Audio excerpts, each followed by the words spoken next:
నమో తస్స భగవతు అర్హతో సమ్మా సంబుద్ధస్స.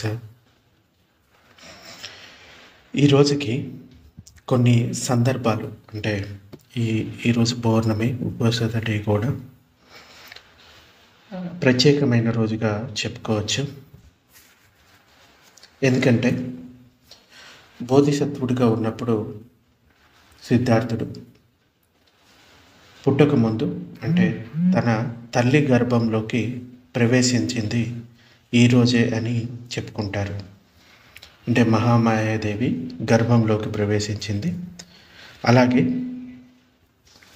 ఆయన ఇంటిని వదిలిపెట్టే ముందు 4 రకాల విషయాలను గమనిస్తాడు. ఆయనలో ఈ వైరాగ్య భావం ఇంకా తీవ్రత చేరుకోవడానికి ఆ విషయాలు సహాయపడ్డాయి. ఏంటి? అనారోగ్యంతో ఉన్న వ్యక్తిని చూడటం, ఇంకా చనిపోతూ ఉన్న వ్యక్తిని చూడటం, ముసలితనంతో ఉన్న వ్యక్తిని చూడటం, అలాగే చివరిగా ఒక సన్యాసిని చూడటం. ఈ 3 విషయాలలో దుఃఖం ఉందని తెలుసుకొని సన్యాసం తీసుకొని ఆ దుఃఖానికి కారణాన్ని తెలుసుకొని ఆ దుఃఖాన్ని అంతం చేయాలని తను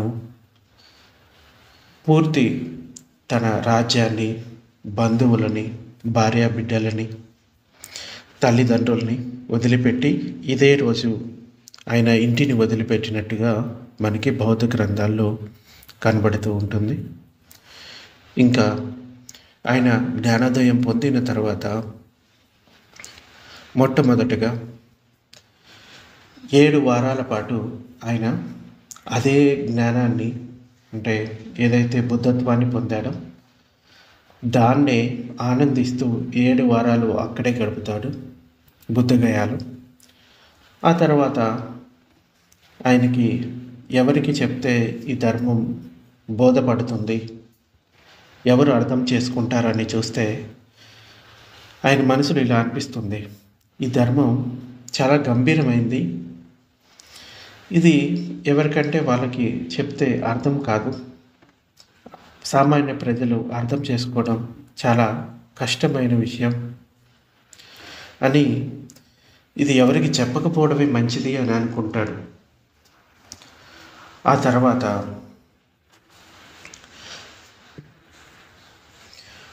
ఒక బ్రహ్మ వచ్చి బుద్ధుణ్ణి కోరుతాడు, రిక్వెస్ట్ చేస్తాడు. బుద్ధులు ఉత్పన్నం కావడమే చాలా కష్టమైనది, బుద్ధత్వాన్ని పొందడం చాలా కష్టం.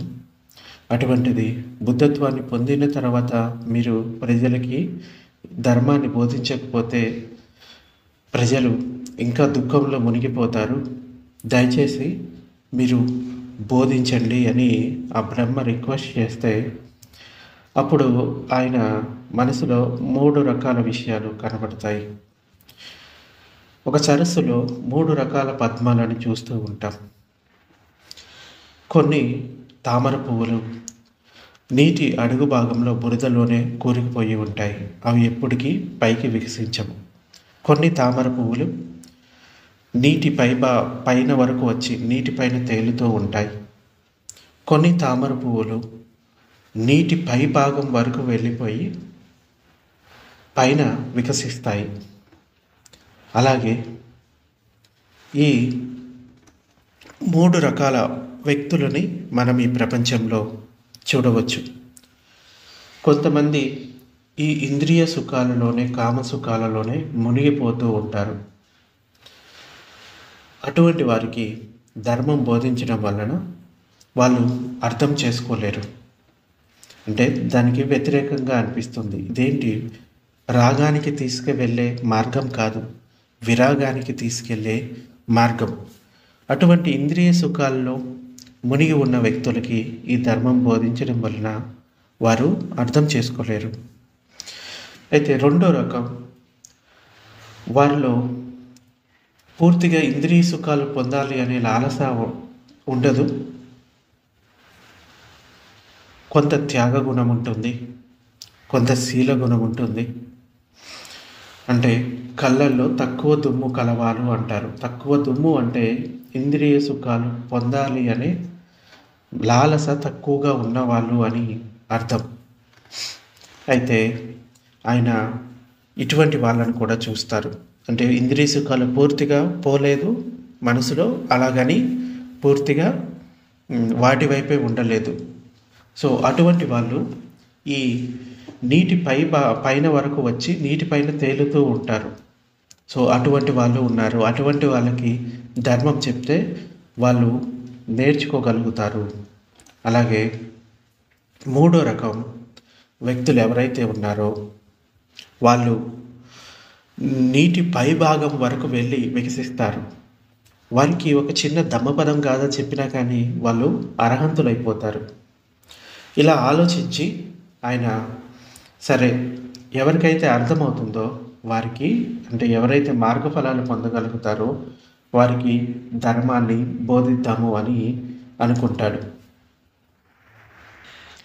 ఎందుకంటే కష్టంతో పొందిన ఈ ధర్మాన్ని రాగద్వేషాలలో మునిగిన వానికి తెలపకూడదు. తెలిపిన వాడు దీనిని గ్రహింపలేడు. ఈ ధర్మం లోతైనది, దర్శించుటకు కఠినమైనది, అలాగే సూక్ష్మమైనది, ఎదురీత ఇంకా చీకటిలో మునిగి ఉన్న రాగరత్తులో దీనిని తెలియట సాధ్యం కాదు అని ఆయన మనసులో అనుకున్న తర్వాత బ్రహ్మ వచ్చి రిక్వెస్ట్ చేసిన తర్వాత ఇంకా ఆయన ఎవరికి బోధిస్తే బాగుంటుంది అని అనుకుంటాడు. ఎవరు దీనిని గ్రహిస్తారు అని ఆలోచన కలిగింది. అప్పుడు భగవానుడు ఆలార కలాముడు, పండితుడు, చతురుడు, మేధావి, చిరకాలం నుండి నిర్మల చిత్తం కలవాడు. నేను ఈ ధర్మాన్ని మొదట అతనికి ఎందుకు ఉపదేశించకూడదు అని అనుకుంటారు. ఆలార కలామ ఎవరంటే ఆయన బోధిసత్వుడుగా ఉన్నప్పుడు ఇంటిని వదిలిపెట్టిన తర్వాత మొట్టమొదట ధ్యాన సమాధులు ఇద్దరు గురువుల దగ్గర నేర్చుకుంటారు. ఒకరు ఆరాల కలామ, ఇంకొకరు ఉద్దక రామపుత్ర. వారి దగ్గర ధ్యాన సమాధులు నేర్చుకున్న తర్వాత అంటే వాళ్ళకి తెలిసిన జ్ఞానం ఇంతే అని తెలుసుకొని ఇంకా తనంతట తానే ఈ జ్ఞానాన్ని పొందాలి అని వాళ్ళని కూడా వదిలిపెట్టి తన ప్రయత్నం మొదలు పెడతాడు. అయితే ఈ ఆలార కాలముడు వారం క్రితమే మరణించి ఉన్నాడని తన దివ్య దృష్టితో తెలుసుకుంటాడు. అయితే భగవానుడు కూడా జ్ఞాననేత్రం అంటే ఆయనకి అప్పటికే అన్ని రకాల సైకిక్ పవర్స్ కూడా వచ్చి ఉంటాయి. అప్పుడు భగవానుడు ఆలార కలాముడు గొప్ప గ్రహణ శక్తి కలవాడు, ఒకవేళ అతడే ఈ ధర్మాన్ని వింటే త్వరగా గ్రహించి ఉండేవాడు అనుకున్నాడు. భగవానుడు మళ్ళీ ఉద్దక రామపుత్రుడు పండితుడు, మేధావి, ఎంతో కాలంగా నిర్మల చిత్తం కలవాడు.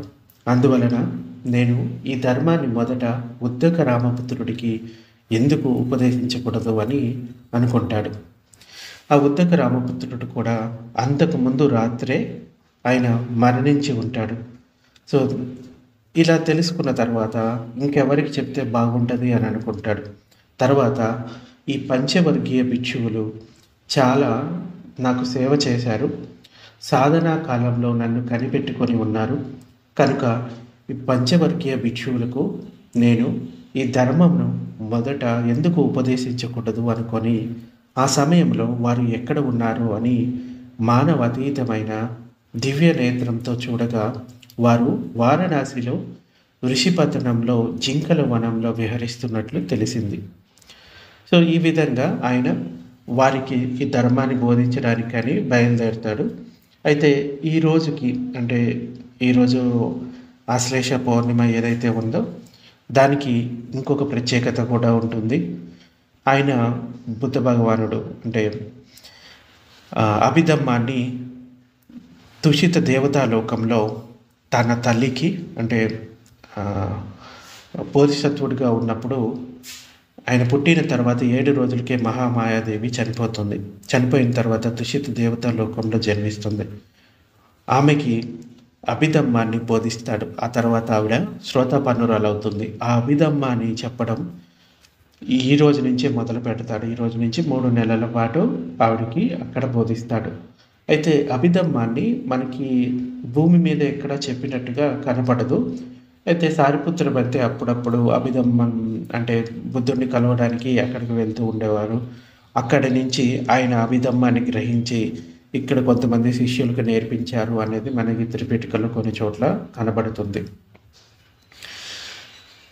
అయితే ఆయన మొట్టమొదట ధర్మాన్ని ఉపదేశించింది ఈ పంచవర్గీయ భిక్షువులకు.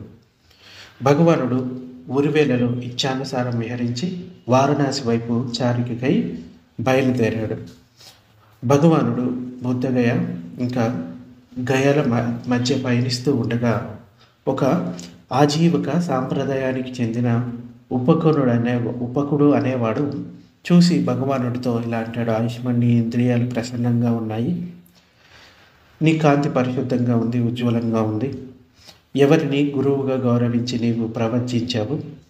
నీ ఉపదేశక గురువు ఎవరు? నీ ధర్మం ఏది అని ఆ ఆజీవకుడు అడుగుతాడు. అందుకు బదులుగా భగవానుడు ఉపక ఆజీవకుడితో ఇలా చెప్తాడు: నేను అన్నిటిని గెలిచిన వాడను, అన్నీ తెలిసిన వాడను, నేను సర్వత్యాగిని. తృష్ణాక్షయం వలన ముక్తుడనయ్యాను. నన్ను నేను తెలిసి ఉపదేశిస్తున్న వాడిని నాకు గురువులు కానీ నాతో సమానమైన వారు కానీ ఎవరూ లేరు. ఈ సృష్టిలో నేను అర్హంతుడను. శాంతి నిర్మాణాలను పొందిన సమ్యక్ సంబుద్ధుడను అని చెప్తాడు. సమ్యక్ సంబుద్ధులు అంటే వాళ్ళు ఎటువంటి గురువు లేకుండా ఈ సంబోధిని పొందుతాడు, బుద్ధత్వాన్ని పొందుతారు. పొందిన తర్వాత ప్రజలకు బోధించగలుగుతారు. వారిని సమ్యక్ సంబుద్ధులు అంటారు. ధర్మచక్ర ప్రవర్తనముకై కాశీ నగరానికి పోవుచున్నాను. అచట నేను ఈ చీకటి లోకంలో అమృత దుదుంబిని మ్రోగిస్తాను. ఆయుష్మాన్, నీ మాటలను బట్టి చూస్తే నీవు అనంత జినులకు సాటి రాగలు అనిపిస్తూ ఉంది అని ఆ ఆజీవకుడు అంటాడు. చిత్తమలినాలు నశించిన నా వంటి వాడే జినుడు. పాపధర్మాలను జయించాను గనుక ఓ ఉపక నేనే జిన్నుడను అని చెప్తాడు భగవానుడు. ఇలా అనగా ఆ ఉపక ఆజీవకుడు ఆయుష్మాన్ అయి ఉండవచ్చు కాక అని తల పంకించి త్రోవ విడిచి వెళ్ళిపోయాడు. ధర్మాన్ని గ్రహించడానికి ఆ ఉపకుడు సిద్ధంగా లేడు. అప్పుడు ఆ తర్వాత కొంతకాలానికి మళ్ళీ ఈ ఉపకుడు పెళ్లి చేసుకుంటాడు. పెళ్లి చేసుకున్న తర్వాత కుటుంబ బాధ్యతలు అవన్నీ దుఃఖంగా అనిపిస్తాయి. అది వదిలేసి ఇంటిని వదిలిపెట్టి మళ్ళీ భిక్షువుగా మారతాడు. ఆ తర్వాత అర్హంతుడు అవుతాడు చివరికి. అలా భగవానుడు క్రమంగా చారిక చేస్తూ వారణాసిలో పంచవర్గీయ భిక్షువులున్న విషిపత్తిన ముగుదాయ అంటే జింకల వనానికి చేరుకున్నాడు. భగవానుడు దూరం నుండి రావడాన్ని చూసిన పంచవర్గీయ భిక్షువులు ఇలా నిర్ణయించుకున్నారు: ఆయుష్మంతులారా, సాధనా భ్రష్టుడు సంగ్రహపరుడు అయిన శ్రమణ గౌతముడు వస్తున్నాడు. అతనికి అభివాదం చేయకూడదు, సత్కరించకూడదు, ముందుకు పోయి పాత్ర చీవరాలను అందుకోకూడదు, ఆసనాన్ని చూపిస్తే చాలు, ఇష్టం ఉంటే కూర్చుంటాడు అని అంటారు. ఎందుకంటే వాళ్ళు ఇంతకుముందు అంటే భగవానుడు బుద్ధత్వాన్ని పొందకముందు 6 సంవత్సరాల పాటు కఠినమైన సాధనలు చేస్తూ ఉండేవాడు. అప్పుడు ఈ 5గురు కూడా ఆయనతో పాటే ఆ కఠినమైన సాధనలు చేస్తూ ఉండేవాళ్ళు. ఆయన ఒకరోజు ఇలా నిర్ణయించుకుంటారు: కఠినమైన సాధనల వల్ల బుద్ధత్వాన్ని పొందలేము అని కొద్దిగా ఆహారాన్ని తీసుకోవడం మొదలు పెడతారు. అది వీరు చూసి సిద్ధార్థుడు సాధనా భ్రష్టుడయ్యాడు, తన శరీరాన్ని నియంత్రణలో ఉంచుకోలేకపోయాడు, ఆహారం పట్ల మక్కువ పెరిగిపోయింది, అందుకే ఈ ఆహారాన్ని తీసుకుంటున్నాడు, సాధన వదిలిపెట్టాడు అని ఇతనితో ఉంటే మనం ఇంకా సాధనని కొనసాగించలేము అని వారు అక్కడి నుంచి వెళ్ళిపోతారు. అందుకోసమని ఈ సాధనా భ్రష్టుడు సంగ్రహపరుడు అయిన శ్రమణ గౌతముడు వస్తున్నాడు, మనం అతనికి అభివాదం చేయకూడదు, అంటే నమస్కారం చేయకూడదు, సత్కరించకూడదు, ముందుకు పోయి అతని పాత్ర చీవరాలు అందుకోకూడదు, ఆసనాన్ని చూపిస్తే చాలు ఇష్టం ఉంటే కూర్చుంటాడు అని వాళ్ళ మనసులో అనిపిస్తుంది. భగవానుడు పంచవర్గీయ భిక్షువులను సమీపిస్తున్న కొద్దీ వారు తమ ప్రతిజ్ఞలను కోల్పోసాగారు. చివరకు ఒకరు భగవానుని వద్దకు పోయి పాత్ర చీవరాలను అందుకున్నారు. ఇంకొకరు ఆసనాన్ని పరిచారు ఆయన కూర్చోవడానికి. వేరొకరు పాదాలు కడుక్కోవడానికి నీటిని, ఇంకా పాదపీఠాన్ని సిద్ధంగా ఉంచారు. పరిచిన ఆసనంపై కూర్చుండి భగవానుడి కాళ్ళు కడుగుతున్నాడు. అప్పుడు భగవానుడిని వారు ఆయుష్మంతా అని సంబోధించసాగారు. అంతకుముందు అలాగే పిలిచేవారు ఒకరినొకరు. అందుకు భగవానుడు ఇలా చెప్తాడు: భిక్షువులారా, తథాగతుని పేరుతో కానీ ఆయుష్మంతా అని కానీ పిలవకూడదు. భిక్షువులారా, తథాగతుడు అరహంతుడు సమ్యక్ సంబుద్ధుడు. చక్కగా వినండి. నేను ఏ అమృతాన్ని పొందానో దానిని మీకు ఉపదేశిస్తాను. దాని ప్రకారం నడుచుకుంటే దేని కొరకు ఇంటిని వదిలిన కులపుత్రులు, అంటే కులపుత్రులు అంటే కుల అంటే కుటుంబం అనే అర్థం, కుటుంబాన్ని వదిలిపెట్టి మీరు ప్రవర్తించారో అట్టి సాటి లేని బ్రహ్మచర్య ఫలాన్ని ఈ జన్మలోనే తెలుసుకొని, అంటే సాక్షాత్కరించుకొని పొంది విహరిస్తారు అని చెప్తాడు. అంటే నేను ఆ సంబోధిని పొందాను, దాన్ని మీకు వివరిస్తాను, తెలుసుకోండి, సాక్షాత్కరించుకోండి మీరు కూడా అని చెప్తాడు. ఇలా అనగా పంచవర్గీయ భిక్షువులు భగవానుడితో ఇలా అంటారు: ఆయుష్మాన్ గౌతమ, ఆ సాధనలో, ధారణలో, ఇంకా ఆ దుష్కర తపస్సులోనే నీవు అర్య జ్ఞాన దర్శన పరాకాష్ఠి అయిన ఉత్తర మనుష్య ధర్మాన్ని పొందలేకపోయావు కదా. మరి ఇప్పుడు సాధనా భ్రష్టుడవు, సంగ్రహపరుడవు అయిన తరువాత అర్యదర్శన పరాకాష్ఠయవు ఉత్తర మనుష్య ధర్మాన్ని ఎలా పొందగలిగావు? అంటే నువ్వు అప్పుడు కఠినమైన సాధనలు చేస్తూ ఉన్నప్పుడే ఈ నిబ్బానాన్ని, అంటే బుద్ధత్వాన్ని పొందలేకపోయావు. మరి ఇప్పుడు ఎలాగ పొందావు, మేము ఎలా నమ్మాలి అని వాళ్ళు ఎంతో పెద్ద ఆర్గ్యుమెంట్ అన్నమాట ఇది. నువ్వు బుద్ధుడు అని మేము ఎలా నమ్మాలి, నువ్వు జ్ఞానోదయం పొందావని ఎలా నమ్మాలి, నువ్వు అన్నీ కఠినమైన సాధనలు వదిలిపెట్టావు కదా, అప్పుడే నువ్వేమి పొందలేకపోయావు, ఇప్పుడు పొందావంటే ఎందుకు నమ్మాలి అని. సో బుద్ధుడికి వాళ్ళని కన్విన్స్ చేయడం అన్నది చాలా కష్టమైన పని అయిపోయింది. ఈ కాలంలో కూడా చూడొచ్చు, ధర్మాన్ని ఎదుటి వ్యక్తికి కన్విన్స్ చేయడం అంటే చాలా కష్టమైంది. వినరు, ఎంతో కష్టం మీద దాన్ని గ్రహిస్తారు. లేకపోతే వాళ్ళకి తెలిసిన సిద్ధాంతాలే బోధిస్తూ ఉంటారు, మాకు ఇది తెలుసు అది తెలుసు అని. సో బుద్ధుడి కాలంలో కూడా మొట్టమొదట ఆయన ఎదుర్కొన్నది, ఆయనకే తప్పలేదు, వీళ్ళు రకరకాల విషయాలు మళ్ళీ అడుగుతూ ఉంటారు. ఇలా అనగా భగవానుడు పంచవర్గీయ భిక్షువులతో ఇలా అంటాడు: భిక్షువులారా, తథాగతుడు సంగ్రహపరుడు కాడు, సాధనా భ్రష్టుడు కాడు. భిక్షువులారా, తథాగతుడు అరహంతుడు సమ్యక సంబుద్ధుడు అని చెప్తాడు. అంటే బుద్ధుడు తన గురించి తాను చెప్పుకునేటప్పుడు తథాగతుడు అని వివరిస్తాడు.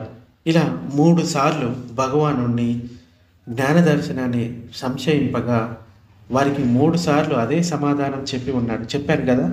వాళ్ళని కన్విన్స్ చేయడానికి కూడా బుద్ధుడికి కూడా కష్టమైన విషయం అయిపోయింది.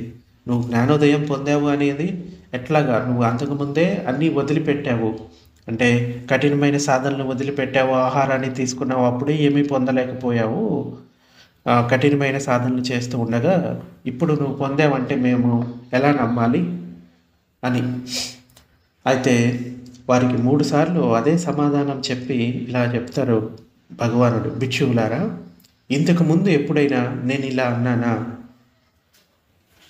అంటే నేను ఈ జ్ఞానాన్ని పొందాను, బుద్ధత్వాన్ని పొందాను అని నేను మీకు ఎప్పుడైనా చెప్పానా ఇంతకుముందు అంటే లేదు బంతే అని చెప్తారు. బంతే అంటే పూజ్యులు అని అర్థం. భిక్షువులారా, తథాగతుడు అరహంతుడు సమ్యక్ సంబుద్ధుడు, చక్కగా వినండి. నేను ఏ అమృతాన్ని పొందానో దాన్ని మీకు ఉపదేశిస్తాను. దాని ప్రకారం నడుచుకుంటే దేని కొరకు ఇంటిని వదిలి ప్రవచించారో అట్టి సాధిలేని బ్రహ్మచర్య ఫలాన్ని ఈ జన్మలోనే తెలుసుకొని పొంది విహరిస్తారు అని చెప్తాడు. అప్పుడు పంచవర్గీయ భిక్షువులు వారిని ఒప్పించగలిగాడు. ఇంకా ఇలా చెప్తాడు, నేను ఎప్పుడైనా కానీ సిద్ధార్థుడు అంటే బోధిసత్వుడుగా ఉన్నప్పుడు కానీ మీరు వినే ఉంటారు కదా, నేను ఎప్పుడైనా అబద్ధం చెప్పడం విన్నారా, అసత్యాన్ని చెప్పినట్టుగా నేను విన్నారా అంటే లేదు అంటారు. మరైతే ఇప్పుడు నేను చెప్పే విషయాన్ని శ్రద్ధగా వినండి, మీరు కూడా ఆ జ్ఞానాన్ని పొందవచ్చు అని వాళ్ళని కొంచెం కొంచెంగా కన్విన్స్ చేసి వాళ్ళ చిత్తము వినడానికి సిద్ధపడింది అని తెలుసుకొని అప్పుడు ఈ మొట్టమొదటి ప్రవచనాన్ని చెప్తాడు. దానినే ధమ్మచక్ర ప్రవర్తన శుద్ధ అంటారు. అంటే ధర్మాన్ని ప్రవర్తింప చేయడం. ఇది పాలీతో పాటు చెప్తే బాగుంటుంది యాక్చువల్లీ, కానీ టైం అనేది చాలా ఎక్కువ అవుతుంది. కాబట్టి మీరు ఎప్పుడైనా ధమ్మచక్ర ప్రవర్తన శుద్ధ చదవాలి అనుకుంటే పాలీతో పాటు చదవండి. నేను ఇప్పుడు కేవలం తెలుగులో మాత్రమే మీకు వివరిస్తూ ఉన్నాను. అయితే ఈ పంచవర్గీయ భిక్షువులు ఎవరైతే ఉన్నారో వాళ్ళ పేర్లు, మొదటి ఆయన పేరు కొండన్య, రెండో ఆయన పేరు ఒప్ప, మూడో ఆయన పేరు బద్దియ, నాలుగో అతని పేరు మహానామ మరియు అసజ్జి, ఐదో అతని పేరు. ఈ 5 పేర్లు గుర్తుంచుకోండి.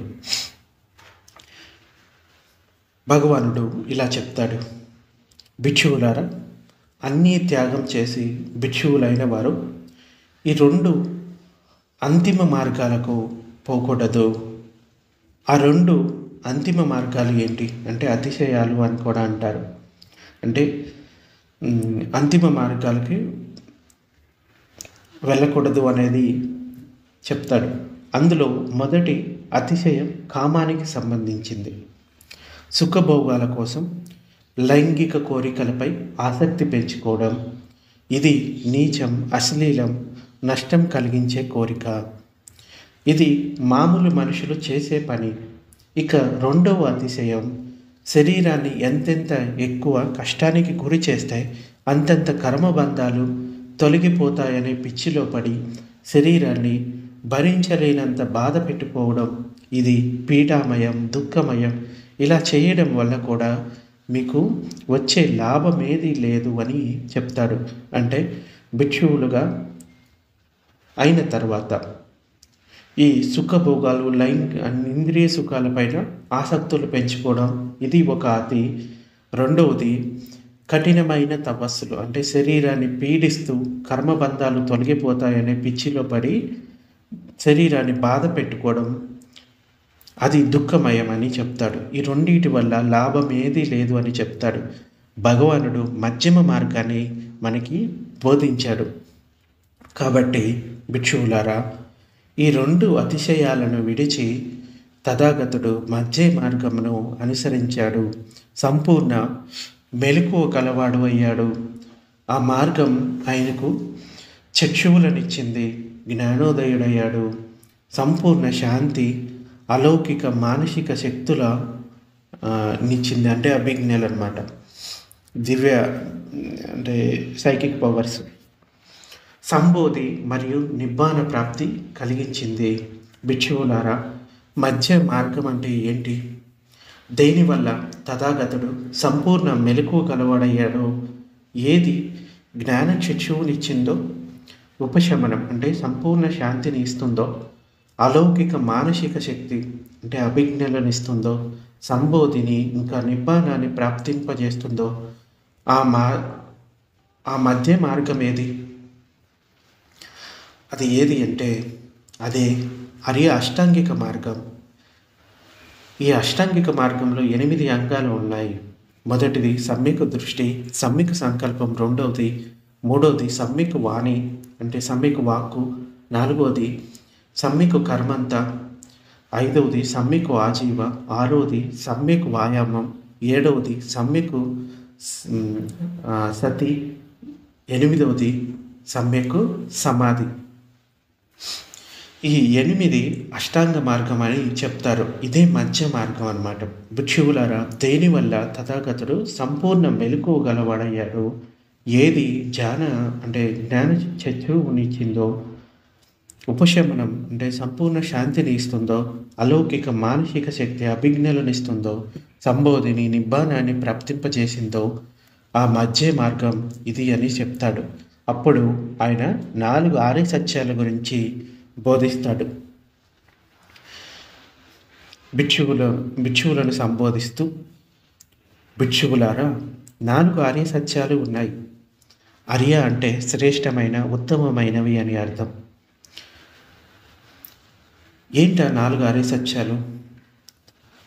దుఃఖం యొక్క ఆర్య సత్యం ఏమనగా, జన్మించడమే దుఃఖదాయకం, వృద్ధాప్యం దుఃఖదాయకం అంటే ముసలితనం దుఃఖం, రోగగ్రస్తం కావడం దుఃఖదాయకం, మరణం దుఃఖదాయకం, ఇష్టం లేని వారితో లేకపోతే ఇష్టం లేని వాటితో సంపర్కం దుఃఖదాయకం, ఇష్టమైన వాటి నుండి లేకుంటే ఇష్టమైన వారి నుండి విడిపోవడం దుఃఖదాయకం, మనకు ప్రాప్తించని వాటిపై ఆశపడటం దుఃఖదాయకం.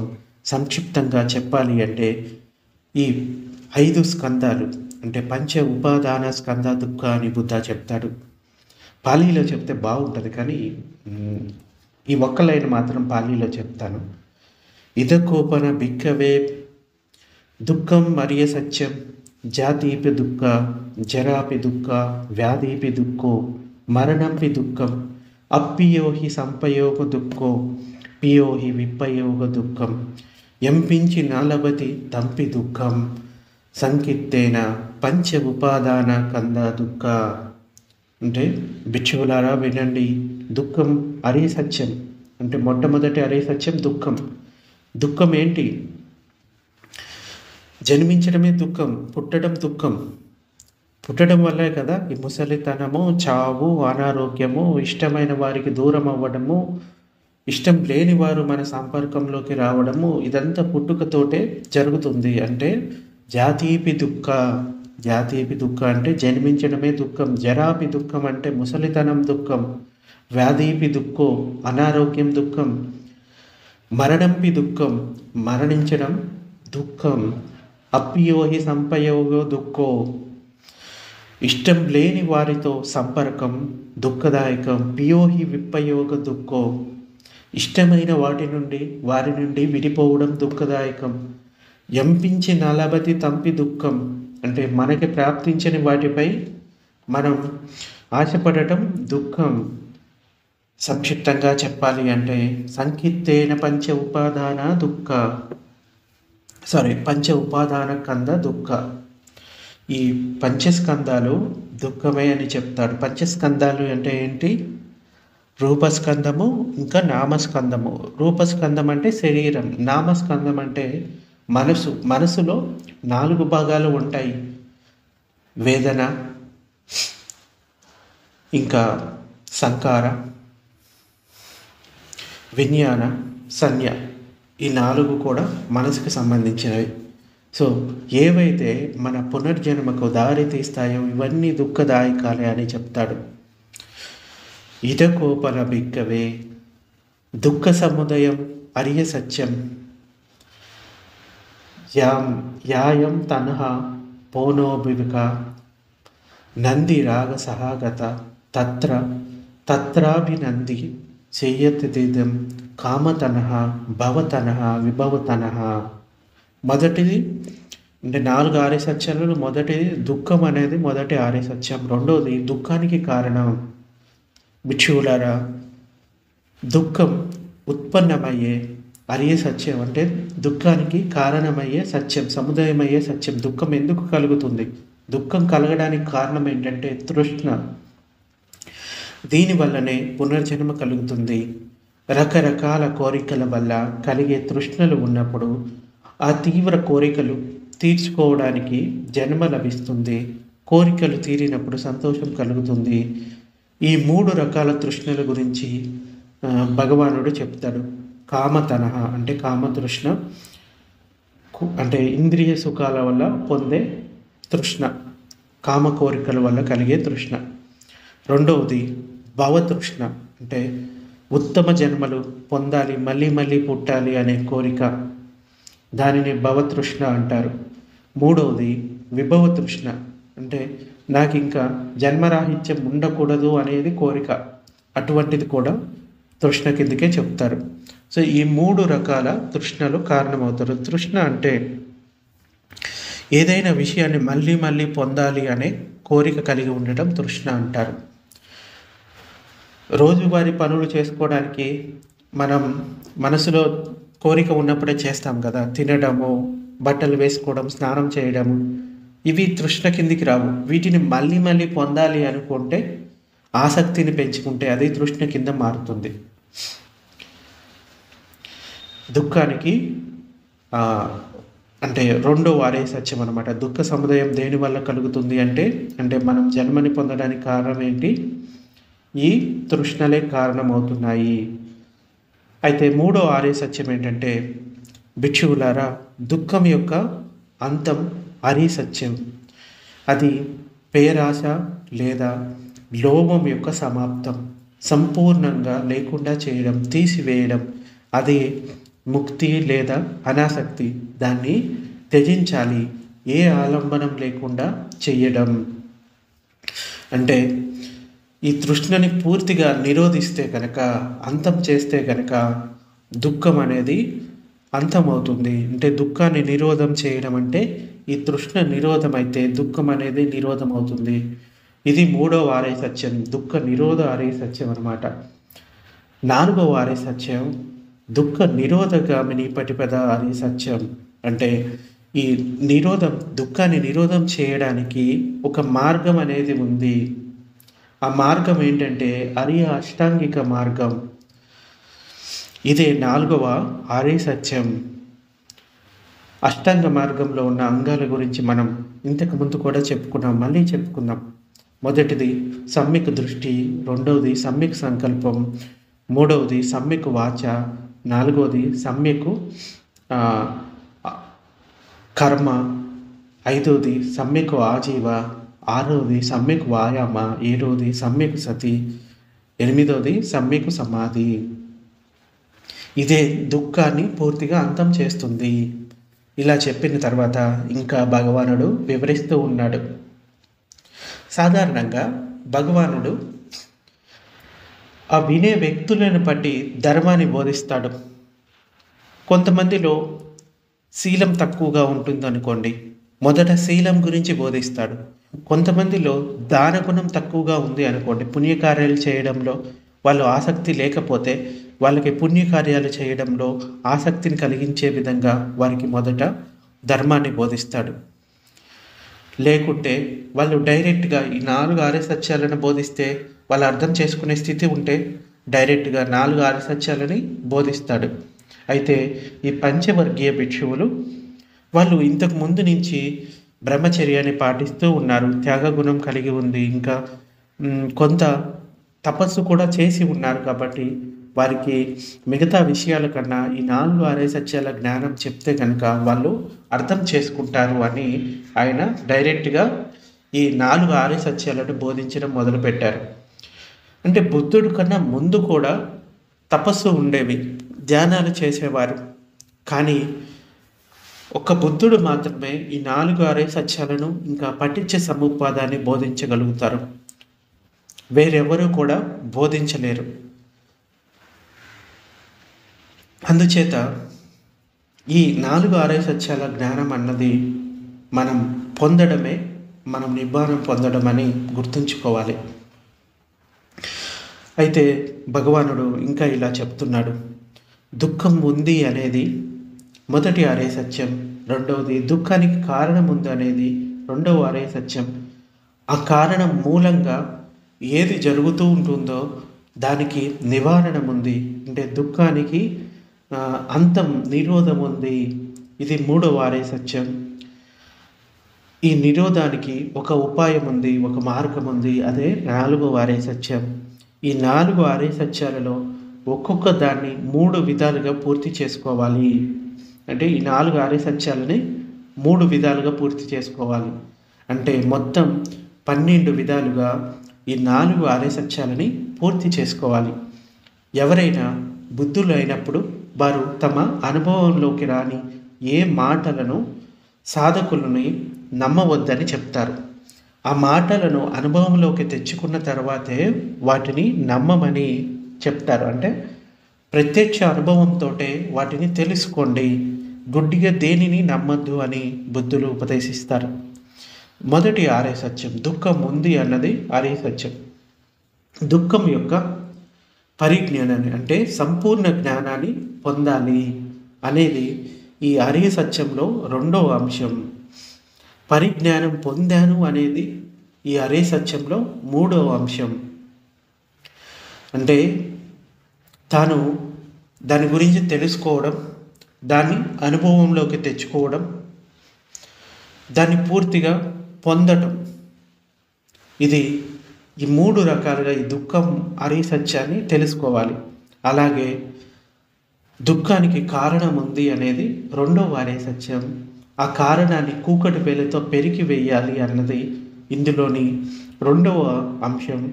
కూకటి వేలతో పెరికి వేశాను అనేది ఈ ఆర్య సత్యంలో మూడవ అంశం. అంటే మొదటిది ఇంతకుముందు చెప్పుకున్నాం, 4 ఆర్య సత్యాలలో 3 విషయాలని పూర్తి చేయాలి అని.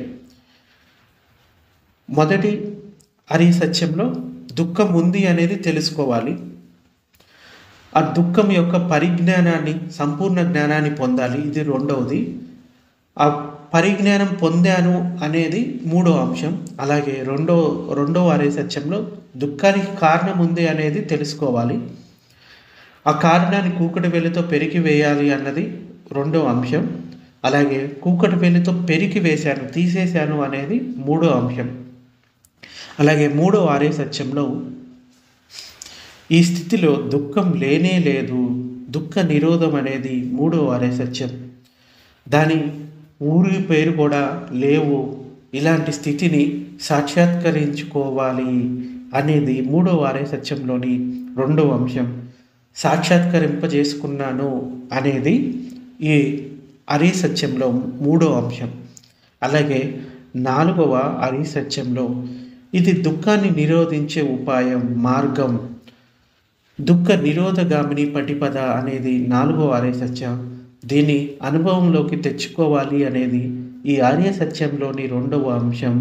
అనుభవంలోకి తెచ్చుకున్నాను అనేది ఈ ఆర్య సత్యంలోని మూడవ అంశం. అంటే పూర్తి జ్ఞానాన్ని పొందటం. ఇలా ఈ 4 ఆర్య సత్యాలలో ప్రతి ఆర్య సత్యంలోని 3 అంశాలను పూర్తి చేసుకోవాలి. నేను ఈ విధంగా 12 ఆర్య సత్యాలను పూర్తి చేశాను అని బుద్ధుడు చెప్తాడు. 4 ఆర్య సత్యాలు, 12 అంశాల గురించి చెప్పుకున్నాం కదా. దుఃఖం ఉంది అన్నది మొదటి ఆర్య సత్యం. ధర్మం విషయంలో ఇలాంటి భావాన్ని నేను ఎప్పుడూ విని ఉండలేదు. నాలో చక్షువు ఉత్పన్నమైంది, అంటే దృష్టి ఉత్పన్నమైంది, జ్ఞానము ఉత్పన్నమైంది, ప్రజ్ఞ ఉత్పన్నమైంది, విద్య మరియు వెలుగులు ఉత్పన్నమయ్యాయి అని భగవానుడు చెప్తున్నాడు. ఇంతకుముందు నేను ఇటువంటి జ్ఞానాన్ని పొందలేదు. ఈ జ్ఞానాన్ని పొందిన తర్వాత నాలో వెలుగు ఉత్పన్నమైంది, విద్య ఉత్పన్నమైంది, అజ్ఞానం తొలగిపోయింది అని చెప్తున్నాడు. ఇంకా ఇదే కాక దుఃఖం యొక్క ఆర్య సత్యాన్ని పరిపూర్ణంగా తెలుసుకోవడం అత్యవసరం. ధర్మం విషయంలో ఇలాంటి భావాన్ని నేను ఎప్పుడూ విని ఉండలేదు. నాలో చక్షువు ఉత్పన్నమైంది, జ్ఞానం ఉత్పన్నమైంది, ప్రజ్ఞ ఉత్పన్నమైంది, విద్య ఉత్పన్నమైంది, వెలుగులు ఉత్పన్నమయ్యాయి. ఇదే కాక దుఃఖం యొక్క ఆర్య సత్యాన్ని నేను పరిపూర్ణంగా తెలుసుకున్నాను. దాని చేత ధర్మం విషయంలో ఇలాంటి భావాన్ని నేను ఎప్పుడూ విని ఉండలేదు. నాలో చక్షువు ఉత్పన్నమైంది, జ్ఞానం ఉత్పన్నమైంది, ప్రజ్ఞ ఉత్పన్నమైంది, విద్య ఉత్పన్నమైంది, వెలుగులు ఉత్పన్నమయ్యాయి. అలాగే ఇది దుఃఖ సముదాయం, అంటే దుఃఖం ఎలా ఉత్పన్నమవుతుంది అనేది రెండవ ఆర్య సత్యము. ఇది రెండవ ధర్మం విషయంలో ఇలాంటి భావాన్ని నేను ఎప్పుడు విని ఉండలేదు. నాలో చక్షువు ఉత్పన్నమైంది, జ్ఞానం ఉత్పన్నమైంది, ప్రజ్ఞ ఉత్పన్నమైంది, విద్య మరియు వెలుగు ఉత్పన్నమయ్యాయి. ఇదే కాక దుఃఖపు పుట్టుకను సంపూర్ణంగా నిర్మూలించాలి. ధర్మం విషయంలో ఇలాంటి భావాన్ని నేను ఎప్పుడూ విని ఉండలేదు. అందుచేత నాలో చక్షువు ఉత్పన్నమైంది, జ్ఞానం ఉత్పన్నమైంది, దీని ద్వారా ప్రజ్ఞ ఉత్పన్నమైంది, విద్య మరియు వెలుగులు ఉత్పన్నమయ్యాయి. అలాగే దుఃఖపు పుట్టుక అంటే దుఃఖ సముదాయం పూర్తిగా నిర్మూలింపబడింది అని తెలుసుకున్నాను. ధర్మం విషయంలో ఇలాంటి భావాన్ని నేను ఎప్పుడూ విని ఉండలేదు. నాలో చక్షువు ఉత్పన్నమైంది, జ్ఞానం ఉత్పన్నమైంది, ప్రజ్ఞ ఉత్పన్నమైంది, విద్య మరియు వెలుగులు ఉత్పన్నమయ్యాయి. ఇది దుఃఖం యొక్క నిరోధము లేక దుఃఖం యొక్క అంతము అనే అరీ సత్యము. ధర్మం విషయంలో ఇలాంటి భావాన్ని నేను ఎప్పుడు విని ఉండలేదు. అందుచేత నాలో చక్షువు ఉత్పన్నమైంది, జ్ఞానం ఉత్పన్నమైంది, ప్రజ్ఞ ఉత్పన్నమైంది, విద్య మరియు వెలుగు ఉత్పన్నమయ్యాయి. అలాగే దుఃఖ నిరోధం అనే అరీ సత్యాన్ని సాక్షాత్కారం చేసుకోవాలి అనేది మనసులో కలిగింది. ధర్మం విషయంలో ఇలాంటి భావాన్ని నేను ఎప్పుడూ విని ఉండలేదు. నాలో చక్షువు ఉత్పన్నమైంది, జ్ఞానం ఉత్పన్నమైంది, ప్రజ్ఞ ఉత్పన్నమైంది, విద్య మరియు వెలుగులు ఉత్పన్నమయ్యాయి. అలాగే దుఃఖ నిరోధం అనే అరే సత్యాన్ని సాక్షాత్కారం చేసుకున్నాను. ధర్మం విషయంలో ఇలాంటి భావాన్ని నేను ఎప్పుడూ విని ఉండలేదు. నాలో చక్షువు ఉత్పన్నమైంది, జ్ఞానం ఉత్పన్నమైంది, ప్రజ్ఞ ఉత్పన్నమైంది, విద్య మరియు వెలుగులు ఉత్పన్నమయ్యాయి. ఇది దుఃఖాన్ని నిరోధించే అంటే నిర్మూలించే మార్గం. ఇది 4వ అరే సత్యం. ధర్మం విషయంలో ఇలాంటి భావాన్ని నేను ఎప్పుడూ విని ఉండలేదు. నాలో చక్షువు ఉత్పన్నమైంది, జ్ఞానం ఉత్పన్నమైంది, ప్రజ్ఞ ఉత్పన్నమైంది, విద్య మరియు వెలుగులు ఉత్పన్నమయ్యాయి. అలాగే దుఃఖాన్ని నిర్మూలించే మార్గాన్ని అనుభూతిలోకి తెచ్చుకున్నాను. ధర్మం విషయంలో ఇలాంటి భావాన్ని నేను ఎప్పుడూ విని ఉండలేదు. నాలో చక్షువు ఉత్పన్నమైంది, జ్ఞానం ఉత్పన్నమైంది, ప్రజ్ఞ ఉత్పన్నమైంది, విద్య మరియు వెలుగు ఉత్పన్నమయ్యాయి. భిక్షువులారా, 4 అరే సత్యాలు ఒక్కొక్కటి 3 విధాలుగా మొత్తం 12 విధాలుగా సంపూర్ణంగా వివరంగా నాకు తెలియనంత వరకు నేను సమ్యక్ సంబోధిలో అభిసంబుద్ధుడనని ప్రకటించలేదు. ఇది మారుడు మరియు బ్రహ్మలోకాల సహితం దేవలోకాలను, ఈ తరంలోని శ్రమణ బ్రాహ్మణ మానవ లోకాలను దీనికి మించిన సత్యం ఏదీ లేదు. ఈ 12 విధాలైన జ్ఞానం ద్వారా 4 అరే సత్యాలలో ఒక్కొక్క దానిలో 3 చరణాలలో అభివృద్ధి అయ్యాయో అప్పుడు నేను సంపూర్ణ జ్ఞానోదయుణ్ణి అయ్యాను అని ప్రకటించాను. ఇది మారుడు మరియు బ్రహ్మలోకాల సహితం దేవలోకాలలోను, ఈ తరంలోని శ్రమణ బ్రాహ్మణ మానవ లోకాలలోను దీనికి మించింది ఏదీ లేదు. నాలో జ్ఞానం యొక్క దర్శనం ఉత్పన్నమైంది, నాకు విముక్తి లభించింది. ఇది నా అంతిమ జన్మం. ఇక నాకు పునర్జన్మ ఉండదు. ఇంకా భగవానుడు ఇలా చెప్పాడు. భగవానుడు అలా చెప్పినప్పుడు ఎంతో సంతోషించి పంచవర్గీయ భిక్షువులు ఆనందంలో మునిగి తేలారు. అంటే ఇది ఆయన జ్ఞానాన్ని పొందినట్టు అనుభవానికి తెచ్చినట్టుగా చెప్తున్నాడు. ఇంతకుముందు నాకు ఇటువంటి జ్ఞానం కలగలేదు, ఈ 4 అరే సత్యాల జ్ఞానం నా లోపల కలగలేదు. కానీ ఇప్పుడు ఈ జ్ఞానం అనేది కలిగింది. 4 అరే సత్యాలు, అలాగే ఒక్కొక్క దానిలో 3 విషయాలు, మొత్తం 12 విషయాలలో ఈ జ్ఞానం అనేది కలగాలి. అప్పుడు నేను సంబోధిని పొందాను అని చెప్తున్నాడు. ఈ విషయాన్ని చెప్పిన తర్వాత పంచవర్గీయ భిక్షువులు కూడా ఈ 4 అరే సత్యాల గురించి ఇంతకుముందు ఎప్పుడు వినలేదు. ఇది విన్న తర్వాత వారి లోపల కూడా సంతోషం కలిగింది. అప్పుడు ఆయన అలా సంభాషిస్తున్నప్పుడు ఆయుష్మంతుడు కొండనకు విరజం విమలం అయిన సత్య దర్శనమైంది. దేనికి సముదయ ధర్మం ఉంటుందో దానికి నిరోధ ధర్మం ఉంటుంది. అంటే ఏది ఉత్పన్నమవుతుందో దానికి అంతం ఉంటుంది అనే జ్ఞానం ఆయనలో ఉదయించింది. అంటే ఇంకా 4 అరే సత్యాల గురించి భగవానుడు ఇంకా వివరంగా కూడా చెప్పి ఉండొచ్చు. సో అప్పుడు ఆ ఐదుగురిలో మొట్టమొదటి కొండన్యకు శ్రోతాపన్న స్థితి అనేది లభించింది. అంటే మొట్టమొదటి మార్గఫలాలు పొందిన వ్యక్తి ధర్మాన్ని ఉపదేశించిన తర్వాత. మనం బుద్ధుడి కాలంలో చూసుకుంటే ఆయన ఎవరికైనా ధర్మం బోధించాడు అంటే వాళ్ళు అట్లీస్ట్ శ్రోతాపన్న స్థితినైనా పొందేవాళ్ళు. మొదట్లో చాలా ఎక్కువ మంది మార్గఫలాలు పొందేవాళ్ళు. అంటే వాళ్ళ లోపల ఆ గుణాలు కూడా అప్పట్లో ఉన్నాయి కాబట్టి దాన్ని పొందగలిగారు. సో ఆ తర్వాత ఆయన శ్రోతాపన్న స్థితిని పొందాడు. అంటే ఏదైతే పుడుతూ ఉంటుందో గిడుతూ ఉంటుంది అనే జ్ఞానం అనేది, అంటే ఉత్పాదమయ్యే జ్ఞానం అనేది ఆయనలో వికసించింది. వాళ్ళు ఇంతకుముందు ఎన్నో జన్మల్లో సాధన చేసుకుంటూ వస్తూ ఉండొచ్చు. ఇప్పుడు వారికి కొంత ధమ్మాన్ని బోధిస్తే వాళ్ళు అర్థం చేసుకొని జ్ఞానాన్ని పొందగలిగారు. ఇది అంటే మనం అర్థం చేసుకునే స్థితిని మనం ఏ స్థాయిలో ఉన్నామో తెలుపుతుంది. సో మొట్టమొదట జ్ఞానోదయ అంటే శ్రోతాపన్న స్థితిని పొందింది కొండన్య.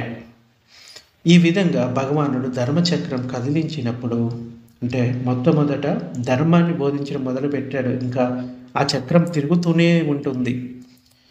అక్కడ ఉన్న భూదేవతలు ఇలా ప్రకటించారు. వారణాసిలో ఋషిపట్టణం వద్ద ముగదాయ వనం అంటే జింకల వనంలో బుద్ధ భగవానుడు సాటి లేని ధర్మచక్ర ప్రవర్తనం చేశాడు. ధర్మచక్రం కదిలింది. దీనిని ఏ శ్రమణులు కానీ, బ్రాహ్మణులు కానీ, దేవతలు కానీ, మారుడు కానీ, బ్రహ్మ కానీ, ఆ లోకాలలోని ఎవ్వరూ కూడా దీన్ని వెనక్కి తిప్పలేరు అని అక్కడ ఉన్న దేవతలు చాటించారు. భూదేవతల ఈ ఘోషణ విని మహారాజిక అంటే 4 దిక్కులను రక్షించే దేవతలు, ఇంకా తావతించే దేవతలు, యమ దేవతలు, ఇంకా తుషిత దేవతలు, నిమ్మానరతి దేవతలు, బ్రహ్మకాయిక దేవతలు అందరూ ఈ విధంగా ప్రకటించారు. వారణాసిలో ఋషిపట్టణం వద్ద సారనాథులో బుద్ధ భగవానుడు సాటి లేని ధర్మచక్ర ప్రవర్తనం చేశాడు. ధర్మచక్రం కదిలింది. దీనిని ఏ శ్రమణులు కానీ, ఏ బ్రాహ్మణులు కానీ, ఏ దేవతలు కానీ, మారుడు కానీ, ఏ బ్రహ్మ కానీ, ఆ లోకాల్లోని ఎవ్వరూ కాడ దీన్ని వెనక్కి తిప్పలేరు.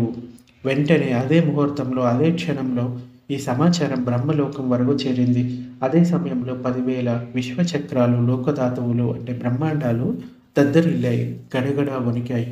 సకల దేవతల కాంతిని మించిన అనంతమైన వైభవ ప్రకాశం సర్వత్రా వ్యాపించింది.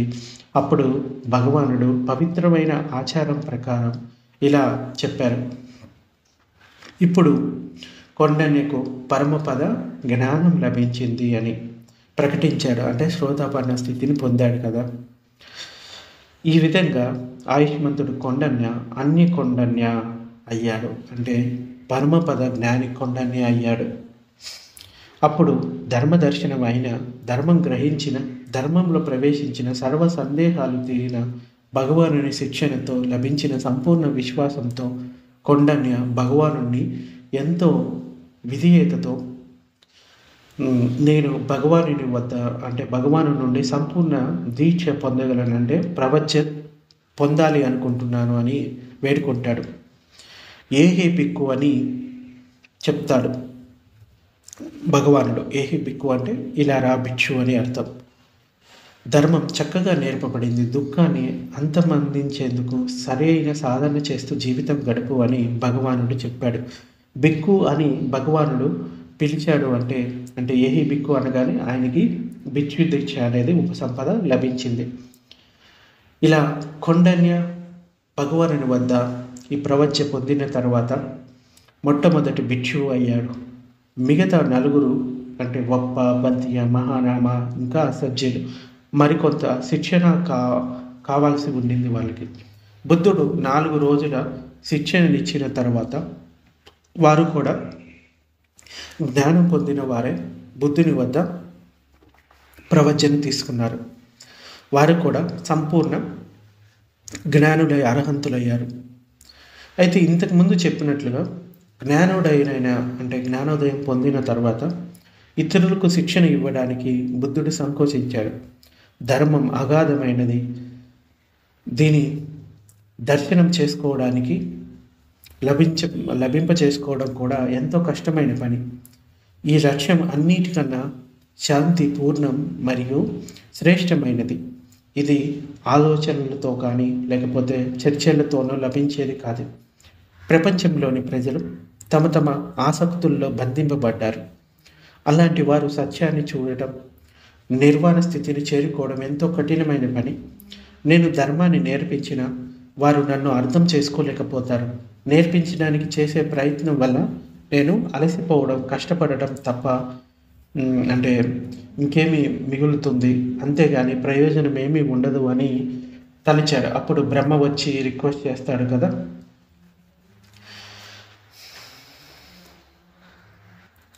ఆ తర్వాత మిగిలిన భిక్షువులకి ధర్మాన్ని ఉపదేశించడం. మొదట కొండన్యకు అర్థమైంది, తర్వాత ఒప్పాబద్దీయులకు పుట్టిందంతా గిట్టేదే అని ధర్మచక్షువు ఉత్పన్నమైంది. అంటే వీళ్ళిద్దరు కూడా మార్గఫలాలను పొందారు. ఆ ధర్మాన్ని సాక్షాత్కరించుకొని వారు భగవానుడితో భగవానుని వద్ద మాకు ప్రవచన లభించుగాక, ఉపసంపద లభించుగాక అని పలికారు.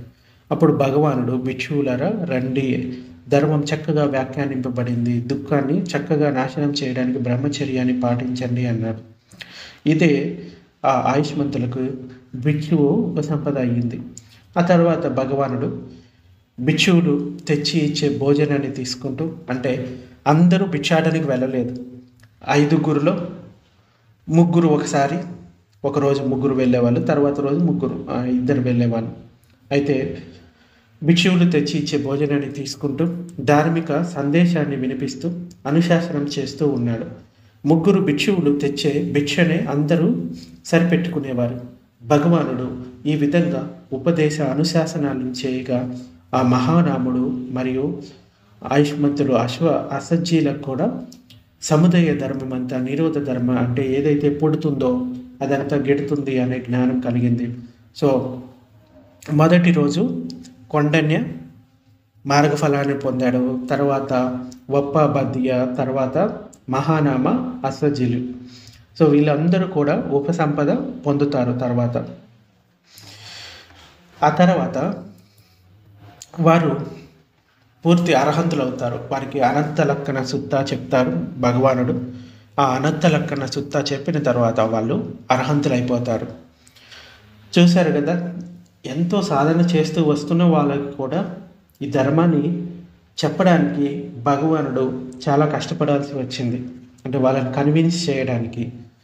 సో ఈ విధంగా ధర్మాన్ని అర్థం చేసుకునే వాళ్ళు చాలా తక్కువ మంది మనకి కనబడతారు. అప్పటి వరకు శీలాన్ని పాటిస్తూ, ఇంకా దాన గుణాన్ని పెంచుకుంటూ, ధ్యాన సాధన చేస్తూ మనసులో ఉన్న ఈ చెడు గుణాలను కొంచెం కొంచెంగా తగ్గించుకుంటూ పోవాలి. అయితే బుద్ధ భగవానుడు తన ప్రథమ ఉపదేశం ఇస్తున్నప్పుడు ఇతర లోకాల్లో ఉన్న ప్రాణులు కూడా ఆ ఉపదేశం విన్నాయి. వాటిలో భూచరులైన 500 యక్షువులు, వారి నాయకులైన సాతాగిరి విన్నారు. యక్షులంటే ఒక రకమైన నరభక్షక రాక్షసులు. సాతాగిరి తన స్నేహితుడైన హేమవంత గురించి, అంటే మరొక యక్షుని గురించి ఆలోచిస్తూ ఉండటం వల్ల భగవానుడి ఉపదేశం పైన దృష్టి నిలపలేకపోయాడు. వారిద్దరిలో ఇంతకు ముందే ఒక అవగాహన ఉండింది. ఎవరికైనా ఏదైనా అసాధారణమైనది తెలిసినప్పుడు ఒకరికి మరొకరు తెలియపరచుకోవాలన్న అవగాహన ఉండింది. అయితే సాతాగిరి ఉపదేశం వింటున్నప్పుడు గౌతముడు నిజమైన బుద్ధుడు అని అనుకున్నాడు. ఆయన ఉపదేశాలు మంచివి, ప్రభావశాలులైనవి. అందువల్ల అతడు బుద్ధుని అష్టాంగిక మార్గం మరియు ఆర్య సత్యాల ఉపదేశాలు వినడానికి తన మిత్రుణ్ణి ఆహ్వానించదలుచుకున్నాడు. బుద్ధ భగవానుడు తన ప్రథమ ఉపదేశం ఇస్తున్నప్పుడు 32 అద్భుతాలు జరిగాయి. సాతాగిరి మిత్రుడు హేమవంతుడు తన 500 మంది శిష్యులతో పాటు హిమాలయాల్లో ఉన్నాడు. ఇదే సమయంలో అక్కడ కూడా ఫలాలనిచ్చే వృక్షాలలో కాలం కాని కాలాల్లో పువ్వులు పూచాయి, పండ్లు కాచాయి. ఈ అద్భుతాలు చూడడానికి హేమవంతుడు తన మిత్రుణ్ణి ఆహ్వానించదలిచాడు. యక్షులైన సాతాగిరి మరియు హేమవంతుడు గాలిలో తేలి రాగలరు. వారిద్దరూ ఎదురు దిశల్లో ప్రయాణం చేస్తూ రాజగృహ నగరం పైన కలిశారు. అదే సమయంలో కాళీ అనే స్త్రీ రాజభవనం పైన ఉన్న వరండాలో వచ్చింది. బయట వేడిగా ఉండడం వల్ల ఆ గర్భిణీ స్త్రీకి ఇంట్లో ఉక్కగా ఉండి చల్లగాలిలో ఆనందంగా ఉందాము అని వరండాలోకి వచ్చింది. ఆ ఇద్దరు యక్షులు బుద్ధుని శిక్షణ గురించి చర్చించడం వినింది. హేమవంతుడు శాతగిరితో, బుద్ధుని గుణాలు ఏవి, గౌతముడు నిజంగా బుద్ధుడేనా, ఆయన ఇచ్చే ఉపదేశాలను స్వయంగా ఆచరిస్తున్నాడా మొదలైన చర్చలతో పాటు ధర్మము, అష్టాంగ మార్గము, చతురార్య సత్యాలు మొదలైన వాటిని గురించి మాట్లాడుకోవడం వినింది. సో ఆమె కూడా ఆ ధర్మాన్ని విన్న తర్వాత శ్రోతాపన్నురాలు అవుతుంది. అంటే ఈ ధర్మాన్ని అర్థం చేసుకోవడానికి బుద్ధుడు ఆమెకి డైరెక్ట్గా ఉపదేశించలేదు. వేరే వాళ్ళు మాట్లాడుకుంటూ ఉంటే ఆ ధర్మాన్ని విన్నది తన లోపల ఈ ధర్మాన్ని అనుభూతిపూర్వకంగా తెలుసుకొని, అంటే పుట్టేదంతా గిట్టేదే అని తెలుసుకొని ఆమె శ్రోతాపన్న స్థితిని పొందింది. అంటే మొట్టమొదటి శ్రోతాపన్న శిష్యురాలు అని చెప్పుకోవచ్చు. ఆ ఇద్దరు యక్షుల కథ నుండి మనం నేర్చుకునేది ఉంది. వారిద్దరూ పూర్వజన్మలో భిక్షువుల నియమాల్లో ఆరితేరిన వారు. ఎప్పుడైనా నియమాల వివరణ విషయంలో వాద వివాదాలు చెలరేగినప్పుడు ఏ వాదం సరైందో వారు నిర్ణయించేవారు. ఒకరోజు ఇద్దరు భిక్షువుల మధ్య ఈ విషయంలో భేదాలు వచ్చాయి. వారిలో ఒకరు తన విహారం విడిచిపెట్టి వర్షావాసం కొరకు ఆ ఇద్దరు విద్వాంస భిక్షువుల వద్దకు వచ్చాడు. కానీ అతని తప్పు మామూలుదే అయినా తప్పే వీరిద్దరు విద్వాంసులు తన పక్షాన ఉండాలని అతని కోరిక. వర్షావాసం వరకు అతడు వీరితో ఉండి వారి ఆజ్ఞలను పాలిస్తూ చక్కని సపర్యలు చేశాడు. ఆఖరున వీరిద్దరూ స్థవిరుల వద్దకు సెలవు తీసుకోవడానికి వెళ్ళి నమస్కారం చేసి ఈ విధంగా వేడుకున్నాడు. ఎవరైనా భిక్షువు తమ వద్దకు వచ్చి నియమాల విషయంలో తమ నిర్ణయాన్ని కోరినప్పుడు తమను మౌనంగా ఉండి ఏమీ మాట్లాడవద్దు అని. అలాగేనని వారు తమ సమ్మతిని తెలిపారు. ఆ తర్వాత భిక్షువు తన విహారానికి వెళ్ళి తను చేసిన తప్పు విషయంలో ఇద్దరు భిక్షువులతో పోట్లాడాడు. సరైన నిర్ణయం కోసం ఆ భిక్షువులు ఈ విద్వాంసుల వద్దకు వచ్చారు. మాట ఇచ్చిన ప్రకారం ఆ ఇద్దరు విద్వాంసులు మౌనంగా ఉండిపోయారు. అందువల్ల ఆ భిక్షువులు ఓడిపోయి వెనక్కి వస్తూ బుద్ధ శాసనం ఈ ఇద్దరు స్థవిరులతో పాడైపోయింది అని అనుకున్నారు. ఇది ఆ ఇద్దరు స్థవిరులు చేసిన గొప్ప తప్పు. ఆ తప్పు వల్లనే వారు చనిపోయిన తర్వాత యక్షులయ్యారు.